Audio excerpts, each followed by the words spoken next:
a majority of my signing days have been uneventful. I don't know if it's kind of the times, but it has been a little bit busier and more eventful of a day. So, again, we're excited. I think that everybody hopefully kind of recognizes, and I haven't talked about it, but I brought it up in probably the last 5 weeks that whenever you guys would bring up something about recruiting, that there's a change in a philosophy of some things. And the change in the philosophy was a little bit more of saying, how many guys do you really want to bring in? And it's not that we didn't want to or don't want to bring in young guys or freshman guys. The idea of saying, hey, do you want to bring in 22 high school kids?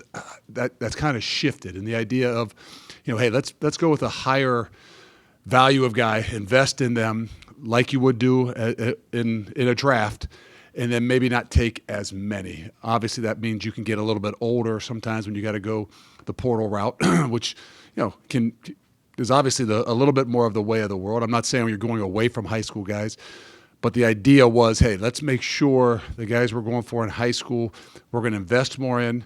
We're going to expect that they can come in and contribute as a freshman, whether it's even special teams. I know big guys take more time to develop, but the truth of college football today is, you got to have these guys, as your rosters get smaller, you got to have these guys that can come in and play. And so philosophically, that was kind of, as you've seen the last few weeks, of some things kind of happen. It wasn't a bit by plan. And when you go into this investment of what you want to invest in, you got to be a little bit more specific. And to be quite honest with you, that's kind of the route that some of this has gone. And there's still some things going on as we speak. It's not completely done. I think this could travel. This could go. Who knows, for a day or so with some different things, guys that that we've been talking to or just began talking to at a later stage. But nonetheless, I think that it's been a completely different signing day, and I'm not sure that it might be a little bit more this way as we move forward. Luke, you mentioned this was a little more eventful time frame. The first two full recruiting cycles you had here were top 30 classes, obviously different this year for a variety of reasons. In your mind, what happened in November and December as you tried to communicate with some of the guys that you still wanted that maybe didn't? Well, I think it comes down to an investment. And the truth of the matter is, in the traditional way of doing things, recruiting had been a lot about relationships. And I'm not saying that there aren't still some traditional things, but there is a bigger piece of what recruiting is. And if you're not willing to invest in some guys and you feel like they could get on the field, then you got to make some disciplined decisions. And I think that's kind of the last couple months of where some of those things went. It's like, do you want to be disciplined? Do you want to I don't want to say match, but do you want to invest more in somebody that maybe you even had committed, or are you willing to say, hey, this is probably not the route we need to go? And so that became where the really disciplined things had to come in for us and what we felt like is going to be best for us moving forward. Hey, Luke, obviously DJ Ba was a highly coveted defensive lineman, really into the fall even. Just what stands out so much about kind of his high potential and that fit with Whitlow on the D-line? Obviously, I think as you look at the D-line in particular, Coach Whitlow, what he does is a phenomenal job at developing. But like we've said, you needed to make sure that you got guys that you believe could come in and be able to contribute. And that's hard at a defensive line position. But what DJ possesses is some intangibles of snap and athleticism. Being able to come in January is a really big deal because we can add some size to him and feel like, if we're going to play 5-6 guys inside there like we did this past year, we're going to have to count on and depend on some young guys. And so I think he brings some differences to the things that we want to and need to be able to do. I'm not going to say he's closer to a Jay Suggs because Jay Suggs has been in college for a few years, but there isn't quite as many guys that have some of that high-end upside snap and ability.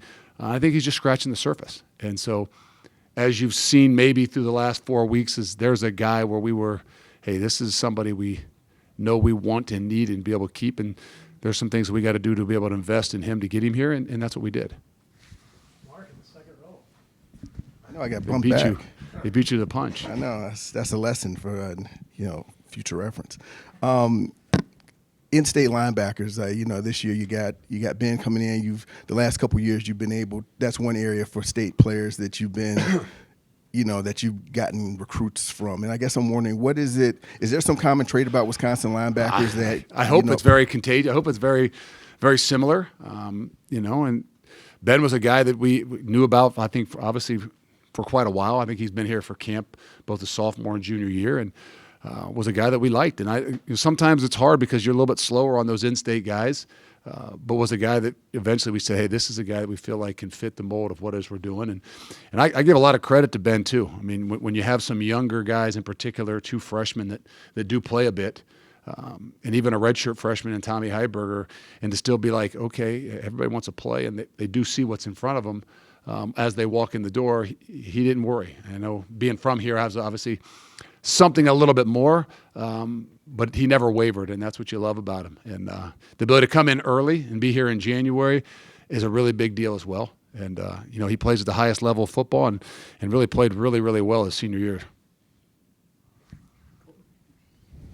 Could you expand a little bit on this idea of kind of that discipline investment? Because when the outside world hears about, okay, there's going to be more resources poured into here, the thought would be, okay, you can keep the guys that you had committed, and then you saw a lot of them bail out. So no, there is a part of it saying when it comes down to it, you got to figure out where you want to invest, and sometimes when you shoot after some of the really high end guys, like we did, I mean, you're willing to invest in them. And not saying that you didn't think some of those guys were high end, but as things change and as maybe somebody else is willing to invest in them, that's where you got to be disciplined. Just because you might have some resources, just because you might have some things that you can allocate to a class, you got to make sure that you're disciplined in saying, do we feel like it's worth it? And, not saying you have the exact crystal ball and know exactly, but the idea for us is understanding, like, guys, we got to invest in the guys we feel like can come in and contribute. Treat them more like draft picks, and that means you might shoot at a little bit higher end of things, and in return you might not have quite as many spots, but gives you some flexibility as you get later into the January. With Hopkins at quarterback, kind of what in particular do you like about his game? Well, I think twofold. I mean, obviously Ryan can sling the football. He can throw the football. He's played at the very highest level. I think there's something about quarterbacks. Like, there's a developmental piece we all know. I mean, 18-year-olds are not fully developed. Like, let's be honest, right? But the quarterback position in general is probably one of those ones that's like, how much time do these guys have to develop in college? It's, to say there's 2 or 3 years, that doesn't quite, fit the bill as much. And he's a guy that's quite a bit polished, played at a level of high school football that, is the best in the country. Not to mention, he's got an athleticism and a 10.6, 10.7 speed that adds to the ability to, as a young guy that sometimes might have to rely upon some other things as they learn and grow in the game. But he brings to you the both dynamics of what quarterbacks need to be able to do, especially at the college level and at the next level. But I think that's the whole package. That's when you look at it, like, the mind, the training, where he is, as a quarterback in his development, and the level of football he's played at. I mean, it was definitely as we went through the early on in the process, he was the number one guy that we had pinpointed. Coach, we saw a lot of freshmen play this year. Going back to that investment point, is it a bigger priority now to have guys that you believe can come in and play early? Yes. I mean, there's no doubt that, like, where we are and the things that we need to be able to do and what you need to be able to invest in, you got to envision guys. And again, I take this by saying offensive lineman might be the one area that's a little bit different. I don't even know that you can say that you're going to invest in a defensive lineman unless he's an interior guy, maybe, that you don't have some idea that they can step on the field for you. Being here in January was a really, really big thing for us. And to be honest with you, if a guy couldn't come in January, I know Mason Posa didn't last year, and it didn't seem to bother him. But if you can't come in January, I think you're starting to look at guys and say, well, how do we have a chance to play this guy in year one if they're not here in January? So that was a really big deal. But yeah, I think that where we are, you got to feel like the guys can get on the field, and a lot of that has to do with some natural ability, but a lot of it has to do with a size that you have to have as well. And we talked about DJ Bob was one of those guys that being in here in January and putting on some size, but he has a little something different that gives him a chance to maybe not be quite as big just as early. Where like a Yaya, who is a pretty big put together guy that, can play a little bit more on an edge for us and walk in the door at already 255, 260 pounds that you feel is, further along in his development and maturity as a young man. Luke, given that this class is a little bit smaller, would you expect to have a bigger transfer portal class? Do you have a range in mind? And if I could ask a second question along those lines, would you expect to add 1 or 2 transfer portal quarterbacks just given where this roster is at this stage? Yes. I mean, we know that the quarterback position is going to be really key and critical, and that we haven't shied away from making sure our guys understand that and know that. Is the class of transfers going to be more? Yeah, it is. It is. I mean, we knew that going in a little bit with, some of the older guys that we had in our program, but we knew we were going to be committed to doing that. And that's not saying we don't want to take high school kids, not saying we don't want to take the in-state kids. I think that for us, just recognizing and saying, okay, now this league is, I think, a bit different, and it is harder and harder with younger guys to think you can be successful. And so the balance there with the higher end of what you really believe as freshmen, we call them draft picks now, right? I mean, you don't have 22 draft picks, so that was a little bit more of the idea, like, okay, let's be disciplined of what we're doing. If we're going to take 14 guys, which we right now only have 12, the number became a little bit more like, hey, let's try to pinpoint and say it's 14 might be the number. Which, is going to put you in a situation that, the transfer portal is going to have to be one of those things that's going to be, probably bigger than you ever have had and used before, as well as retaining the guys that you got in your program. You got to invest and be able to make sure that, the ones that you have here are the ones that you got to be able to keep here. Luke, beyond investment, when you're trying to sell a prospect on coming here, especially with the way the offense performed this year, how do you sell that now? There's no doubt. I mean, it's definitely been one of those things that's a little bit tougher. And what do you try to make sure your guys know? And even the guys within your own program, they kind of recognize that, guys, you got to have some awareness of what happened to us. Now, I'm not saying we're not at a point now where we're making excuses, but there's a reality behind it, right? I mean, look at the majority of the college teams that played with a backup quarterback and just try to evaluate how they did. And then maybe look at some of them that played with their third team, and then look at if there is anybody else that played with, maybe even the fourth quarterback at some point in time. Like, it's nowhere where we want it to be. It's nowhere where we expect it to be. That was a little bit harder. Obviously, guys that couldn't see that. Well, you didn't throw the ball down the field. How do I know that you're going to throw guys, you got to have some realization. Like, we want to throw the ball down the field. We need to throw the ball down the field. We got in a situation where, the offense had to manage what it is that we could do. And so our guys had to, whether the recruits or even within our program, got to kind of have an idea and understanding of that. And I'm not saying it's the easiest thing to sell, but it's the truth. And we're past the end of the season now where we're not making excuses, but there is a reality to, the things that we did and how we had to go about them. But we got to fix that. And I think that's, one of those things where, I know there's seeing is believing, but there is some blind faith in the things that some of these guys got to believe in. With Wiggins, I'm wondering just this season, what did he show you guys this season that made you say, hey, we're interested in him and this is a guy we need to pursue? Well, he plays some really good ball, which they're playing again Friday night. I don't know if anybody has followed. They're playing Friday. They postponed their game last week. It was kind of a little bit of national news. Plays at a really high level, which you've heard, again, like Ryan Hopkins plays the best ball in Georgia. He can run now. He's got speed. He's a slash guy. I think he is different than the guys we got in the program. And so, where you love some of the the size and the physicality of guys, I think that he's a guy that when he gets into the weight program and things like that, is going to gain some size and power and things like that. But it's really hard to teach that speed and that slash, and that's where I think he's different than pretty much anybody we got in the program. I was look back down because his nickname is usually what I refer to him by. So that's why I'm like, wait, oh yeah, Fat Boy, okay. You didn't want to go with his nickname, huh? self-proclaimed like you got to wait till he gets here to be able to. Yeah, I've had a kid like that. I wouldn't call him his nickname until a certain point in time. So maybe we'll do that same thing with him. It seemed to work for the last kid.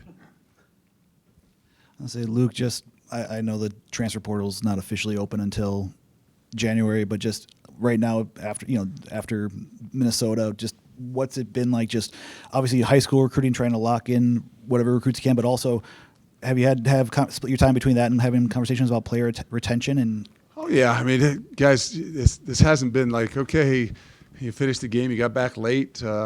Hey guys, we'll be off on Sunday and we'll roll in here on Monday. Like, it's been busier now than it was when you were in the season, and this game is continuing to go, and it doesn't stop. And so yeah, it's been very, very, very busy with all of that.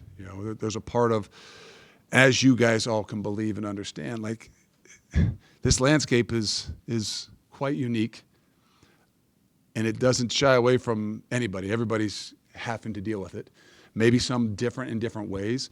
But what I got to be able to remind our own guy, like, guys, when you don't have the success that you want, and that's obvious with the wins, there is a lack of some validation. So we got to continue to make sure that our guys from within this own program remember and understand, what it is that we did do and where it is that we did grow to and what it is that we can do.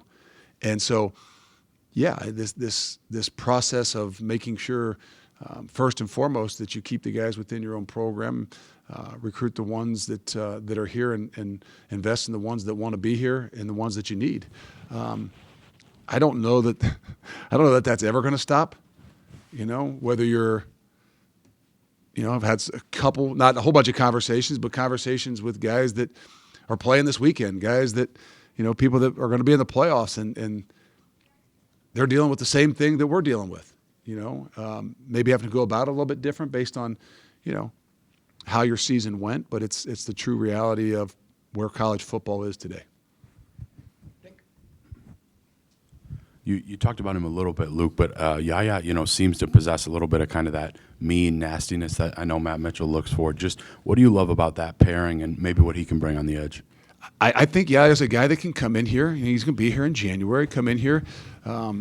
He's got an attitude and a mindset that he's going to play and wants to play. And I think that's a big part of it. Every guy says that, but not every guy believes that.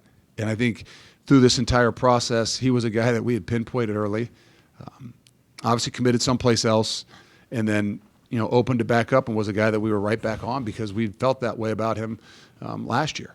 And to see even where he's grown from playing his ball from last year, got hurt this year, a lot like a Christian Lager, like, oh, the guy's hurt, maybe he's not going to continue to play, and he dislocates his elbow or whatever, and 2 or 3 weeks later he's playing, and you're like, okay, you can't tear a guy's chest open and really read what's on his heart, but there are some things that can tell you what's deep down inside those different guys. And I think that twofold, he possesses some things, obviously physically and, obviously football-wise, but there's some other intangible things that I think he'll bring to us and bring at a really young age. Coach, just in talking about the longer developmental runway of offensive linemen, what do you see in terms of long-term upside and some of the versatility with Brady Beck can use? Well, I think that as we looked at some of your questions that you may ask, and you don't ask them specifically, you can't. We took 5 offensive linemen, high school kids last year.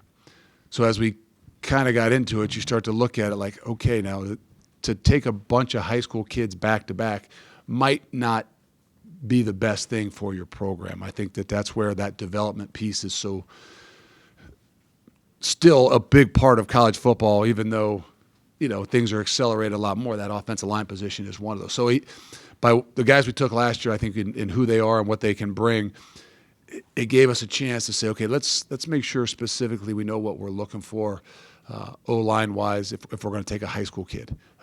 And he brings obviously some length.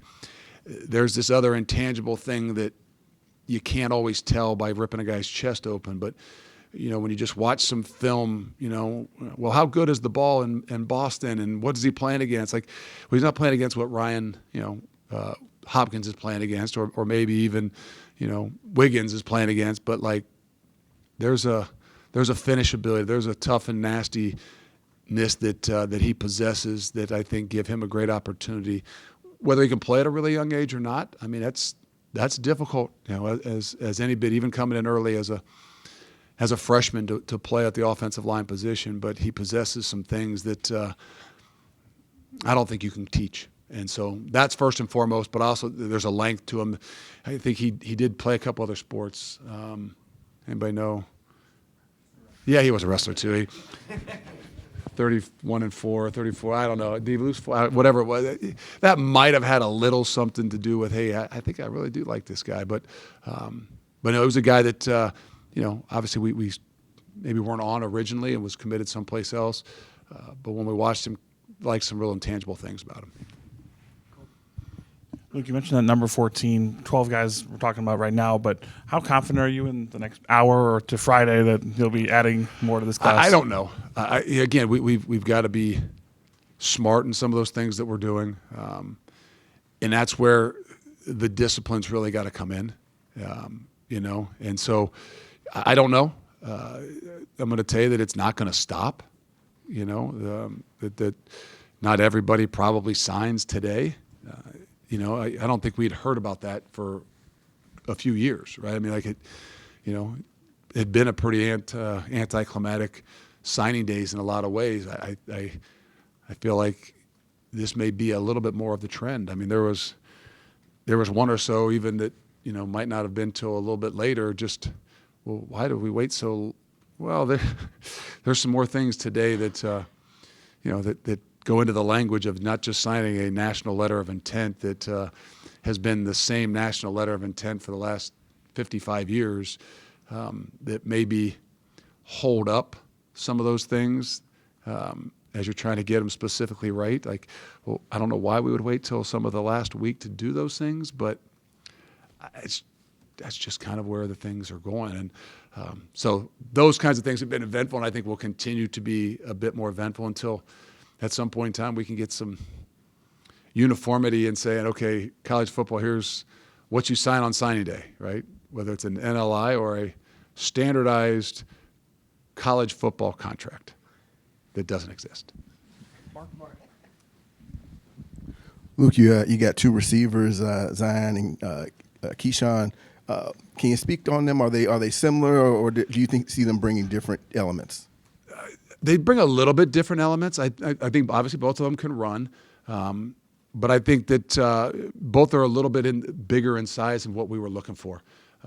Obviously, there was some others that were at some point in time that had some size as well, but they're both guys that I think are a little bit more outside guys, and that's what I think more than anything as we kind of pinpoint and targeted them. Again, one was a late kind of truly. I don't even know if he really visited campus. So there's some newer things that I'm not saying didn't exist in the past, but are a part of, this changing evolution, where Zion was a kid that was here in the summer. And to be honest with you, you really did you liked his competitive spirit. I like his size, but I think he's just scratching the surface because I don't want to say he hasn't trained. I mean, I'd be selling him short. I think they're still playing, right? They play in the state semifinals this week too. So you love these guys that have an expectation to win. They've been around winning programs, and they believe that that's what we're going to be able to do here. So there's twofold. I think both of them are more of the bigger physical guys that will give us something a little bit different. Luke, whether it's the transfer portal or whether it's recruiting, what positions do you think are worth investing the most in? Which ones are up at the top for you? Every position is important to invest in. It depends on what you mean by investment, right? I mean, I guess the best thing you can do is look at an NFL model, and that's where I think a lot of us are shaping things around. Guys that play on edges tend to be guys that maybe the investment is a little bit higher. Guys that sack the quarterback tend to be things that you invest in a little bit higher. Let's be honest. Like I can tell you here that we're going to invest in the offensive line, and that's an area where we got to continue to get better. Some of the injuries and things that happened to us this year, and that's why like I said, it took 5 high school kids last year, only taking 1 right now this year. But the quarterback position as well. And I think when you talk about investing in the quarterback position, as we might be the only team in the country that has experienced it in 3 years. I'm not making excuses. If you don't invest in a different way in that room, meaning like it's hard to just invest in one. If you don't invest in that room and have some depth in that room, you can put yourself in a really tough position. And so every position is important. How much and what that investment, whether it's monetarily or time-wise that you put in, that's everybody has to make their own decisions. That's, the NFL model is a pretty good model to model after. But as a for us in general, like if you're not invested in the offensive line, you're not invested in that quarterback room. I didn't say just guy, quarterback room. It can be tough. I'm going to preface this by admitting that I'm easily confused, which you've probably figured out. But with a different transfer portal window, it doesn't open until January 2nd. What does December look like for you? Can you? We're going to go on vacation. I'm serious though. What can you get ahead of this, or is it going to be a mad scramble in January? Tell me how it looks. I don't know what he's trying to get me to say. If you don't do some really, really good homework, if you don't have a hell of a plan, January 2nd or 1st is going to be really, really tough. So, yes, there's a plan. There's some things are too easy today, and pretty easy to evaluate any guy in college football that you want to evaluate. Back in, I don't know, I'll say back in the day, but even 10 years ago, right? I mean, like you had to work at, saying, hey, let's check out this guy from, North Dakota State or something. Like it's at the click of a fingers nowadays. So yeah, you got to do a really good job at recognizing what it is that you need, try to anticipate what possibly might be out there, and then making sure that you're ready to execute a plan when that day comes. And so that is definitely a different side of college football, and I think it's continuing to change. But yeah, is there work to be done? Yeah. Is it never ending? Yeah. That's why I said it's going to be longer and harder times through December and January than even the season. And I mean that like there's endless things to do, whether it's your own guys or whether it's trying to be prepared for what's going to happen January 2nd. At least during the season, you know what you're preparing for. Right? Okay, we got, in front of us, we got a team that we're preparing for. We start on Sunday, we play on Saturday, and then, sometimes by Thursday, like stop watching, stop looking. You're going to start trying to create new things and mess your head all up. Like there's a point of no return. December and January, I don't know if there's any point of no return. So I don't think that there's a structure to it, but there's a lot of work. Since we don't get you for a few months, one last Billy Edwards question. Have you had any discussions with him about potentially playing here next year? Yeah. Coach, when you came here a couple of years ago, you mentioned the big emphasis, obviously, in high school recruiting in the 300-mile kind of window. With how much has changed, do you think that emphasis has also changed just more towards the portal and other areas? No, I don't want to say that. The lifeblood of what you do is still bringing guys in that you can develop, and we've got to be able to do that. You can't miss on those guys that are going to be developed, right? And that's what's sometimes harder. You don't miss on 4- and 5-star guys. Like, I mean, yeah, they might not pan out completely, but there's a reason that guys are higher, rated or ranked in a lot of things because they're more developed. You got a good idea whether their high-end ceiling is better than somebody that's a 2- or 3-star. You don't know, but usually the reason they're ranked a little bit higher, they got an opportunity to walk in and play a little bit more. And so there's a greater balance in making sure that you're doing a better job at being right about the guys that maybe can or can't play just yet. I mean, let's be honest, I don't know exactly what the ranking was of Cooper Catalano, but like, I don't think he's out of place in this league, and I don't know that I would have known that, but I don't know that I would have known that at 199 pounds walking in the door that he could, even play the way he did. So, no, you have to have that. You need to have that. But I think for us and what we're doing, there has to be a little bit more of a balance, and so that balance between young and old is key and critical. And I think that, like we said, you got each position is a little bit different evaluated, right? You took 5 high school linemen last year. You got to be really smart and disciplined in probably the number of high school linemen that you bring in this year, just because linemen are developmental and just the nature, the size of the game. But you have to have those guys that you truly believe that can, if they can't play in year 1, they have to play in year 2. And we feel good about that from last year's class with a few of those guys that, that redshirted this year and were in the mix. Thank God we didn't have to use them. We got real close, but I feel really good about where they are and what they can contribute possibly next year. Luke, you're talking about kind of the timeline, a lot of stuff about these recruits, obviously, and then the guys on your own team. When do you kind of turn your attention to like your staff questions, like the guys you want to retain and changes you want to make, and things like that? I don't know that you ever stop. I mean, that's something that you're consistently doing, and so I don't know that you have as much time to just step back. This isn't the one thing about I'm gonna say this isn't the NFL, but one thing about the NFL when the season ends, like obviously you got take a deep breath and do those kinds of things. There's nothing that stops in college ball. It actually picks up. So all those things are in the midst of what you're doing and just trying to evaluate where you are and what you did. And if there is some things that you need to be able to change, then you got to be able to do that. And, that's a process that I don't know that there is a timeline to it. But there are always things that, if you're going to do something sooner is definitely better. So, but, those aren't things that aren't thought about. Those aren't things that aren't in the mix of all the other things that we're still trying to and continue to be doing in this December that aren't going on a vacation and taking a couple deep breaths and relaxing a little bit. I don't know if there's a place for that in college football.